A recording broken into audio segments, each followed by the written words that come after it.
नमः ओं विष्णुपदाय श्रीरूपाप्रियात्मने श्रीमते भक्तिस्वरूप गोस्वामीति नामिने भगवद्वाणी सुधा प्रचार्य मुदितात्मने वात्सल्यमय शीलेना सर्वानंद विदायिने। नमः ओं विष्णुपदाय कृष्णप्रेष्ठाय भूतले श्रीमते भक्तिवेदांत स्वामीति नामिने नमस्ते सारस्वती देवे गौरवाणी प्रचारिणे निर्विशेषाय शून्यवादी पाश्चात्यदेशे तारिणे। वाञ्छाकल्पतरुभ्यश्च कृपा सिन्धुभ्यैव च पतितानां पावनेभ्यो वैष्णवेभ्यो नमो नमः।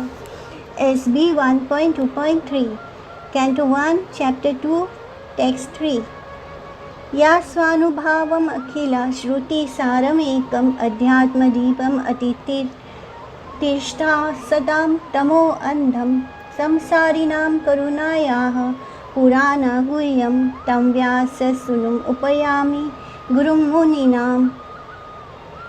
तो इस श्लोक में श्री सुखदेव गोस्वामी प्रणाम करते हैं अपने सारे गुरुजनों को, अपने स्पिरिचुअल मास्टर्स को, सारे सेजिस को जो वहाँ पर इकट्ठा हुए हैं, और उन्हें जो व्यासदेव के पुत्र हैं, जिनको जो मटेरियल एग्जिस्टेंस के जिन्हें who are of his great compassion for those gross materialists who struggle to cross over the darkest region of material existence, spoke this most confidential supplement to the cream of Vedic knowledge after having personally assimilated it by experience. तो जो श्रीमद् भागवतम का ज्ञान है, जिसे श्री व्यासदेव जी ने श्री सुखदेव गोस्वामी से कहा था, और श्री सुखदेव गोस्वामी से श्री सूत गोस्वामी ने सुना था, और सूत गोस्वामी उनके शिष्य हैं। सुखदेव गोस्वामी से ही उन्हें ये ज्ञान प्राप्त हुआ था। तो जब भी हम भगवान के बारे में बोलते हैं, जब हम कोई भागवत कथा करते हैं, तो हमें अपने गुरुजनों की कृपा चाहिए होती है। बिना उनके कृपा के हम एक शब्द भी नहीं बोल सकते।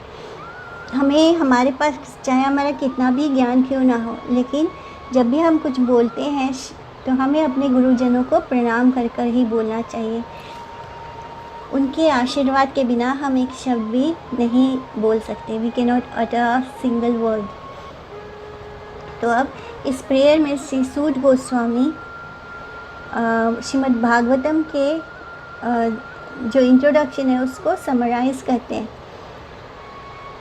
वो इसके पहले जो नैमिषारण्य के सेजेस थे, जो 60,000 कहीं कहीं पे आता है कि 88,000 सेजेस थे, जब उन्होंने एक साथ नैमिषारण्य में श्री सुखदेव गोस्वामी से कुछ प्रश्न किए थे, कुछ क्वेश्चंस किए थे फर्स्ट चैप्टर में। तो वो 6 क्वेश्चंस थे जो उन्होंने किए थे कि इस भौतिक संसार में जो मनुष्य जाति है उनके लिए सबसे श्रेय क्या है।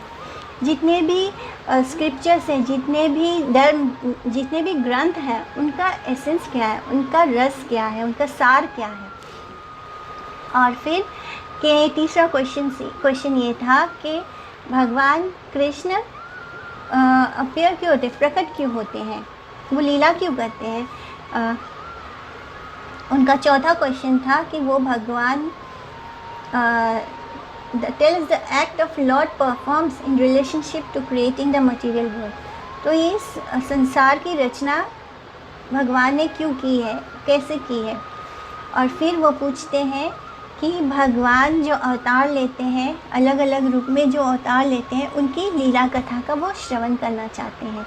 और फिर छठा क्वेश्चन वो पूछते हैं कि जब श्री कृष्ण डिसअपियर हो गए, इस प्लैनेट से चले गए, तब जो धार्मिक प्रिंसिपल्स थे उन्होंने कहाँ पर, वो कहाँ चले गए। तो जो रिलीजियस प्रिंसिपल्स थे, जो धर्म था, वो कहाँ चला गया जब कृष्णा डिसअपियर हुए इस प्लैनेट से। तो ये 6 क्वेश्चंस उन्होंने पूछा था ऋषि मुनियों ने फर्स्ट चैप्टर में श्री सूत गोस्वामी से। तो अब सूत गोस्वामी उनका जवाब देना शुरू करते हैं इस सेकंड चैप्टर से। तो वो इस का जवाब देने के पहले श्री सुखदेव गोस्वामी को प्रणाम करते हैं, क्योंकि वो उनके गुरुदेव।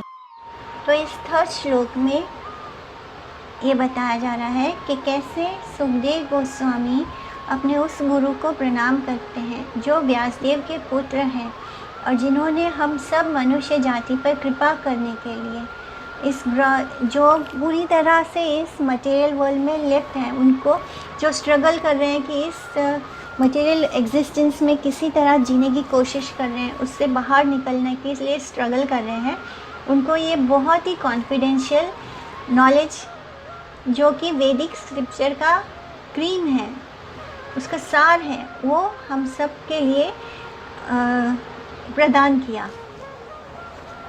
जो सुखदेव गोस्वामी, हमने इसके पहले वाले श्लोक में सुना था कि कैसे सुखदेव गोस्वामी अपने माता के गर्भ में से निकलते ही, क्योंकि वो अपने माता के गर्भ से बाहर आना ही नहीं चाहते थे, और जब वो 11 साल तक वो अपने माता के गर्भ में ही रहे, वहाँ से बाहर निकलने नहीं चाहते थे, क्योंकि वो जन्म से ही ज्ञानी, जन्म से ही वो स्पिरिचुअल थे। उन्हें इसलिए जब उन्होंने जन्म लिया, तो वो जब जन्म लिया तब वो ऑटोमेटिकली 11 साल के बच्चे के रूप में जन्म लेते हैं, और फिर जन्म लेते ही वो सब कुछ छोड़कर उसी रूप में जिस तरह से उनका जन्म होता है वैसे ही वो वहाँ से निकल पड़ते हैं, सब कुछ त्याग कर। एक सन्यासी की तरह सब कुछ त्याग कर वो निकल जाते हैं, क्योंकि वो इस मटेरियल वर्ल्ड में आना ही नहीं चाहते हैं।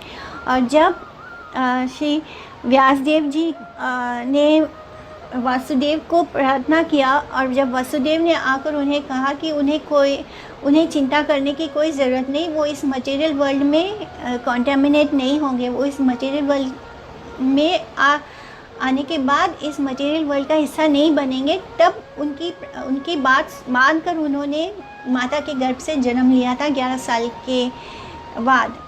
और फिर वो उस 11 साल के बच्चे के रूप में वो जैसे ही जन्म लेते हैं, वो सब कुछ त्याग कर संन्यास लेने के लिए वन की ओर चल पड़ते हैं। वो पीछे मुड़कर भी नहीं देखते किसी को।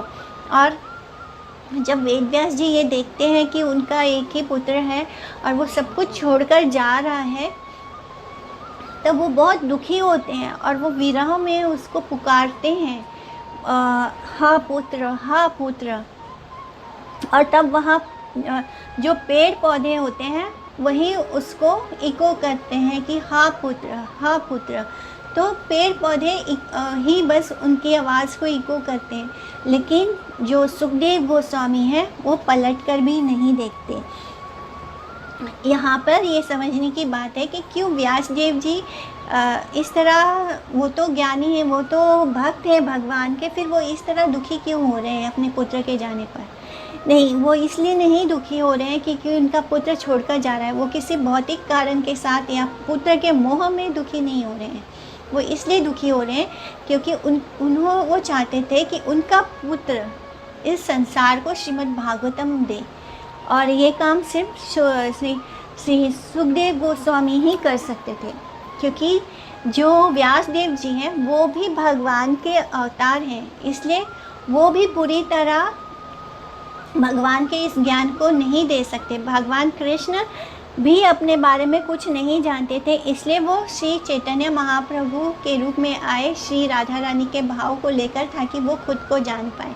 तो इस तरह श्री व्यासदेव जी भी अपने आप को ठीक से नहीं जानते, वो भी ठीक से भागवतम को नहीं बोल सकते थे, इसलिए वो चाहते थे कि ये काम उनका पुत्र सुखदेव गोस्वामी करे। लेकिन जब उन्होंने देखा कि उनका पुत्र जन्म लेते ही संन्यास की ओर भाग रहा है, यानी वो सब कुछ छोड़कर वन की तरफ जा रहा है, तब वो बहुत ही कातर स्वर में बुलाते हैं उससे कि हा पुत्र, हा पुत्र। लेकिन उनका पुत्र है कि रुकता ही नहीं, वो चलते ही जा रहा है, चलते ही जा रहा है। तब श्री व्यासदेव जी श्रीमद् भागवतम के कुछ श्लोक बोलते हैं और उसमें वो बताते हैं कि कृष्ण जो पूतना के वध करने के बाद भी उन्हें अपनी माँ स्वीकार करता है और उसको माँ के जैसा सम्मान देता है। वो जब ये सारे श्लोक वो सुनते हैं, तब उनका हृदय परिवर्तन होता है सुखदेव गोस्वामी का, और वो रुक जाते हैं। तो इस तरह हम इस थर्ड श्लोक को समझते हैं कि किस तरह श्री व्यास देव जी चाहते थे कि सुखदेव गोस्वामी वो प्रदान करे इस पृथ्वी को, जो साक्षात श्री कृष्ण है। श्रीमद् भागवतम जो है वो साक्षात श्री कृष्ण का ही अवतार है, उनका शास्त्र अवतार है। हरे कृष्णा।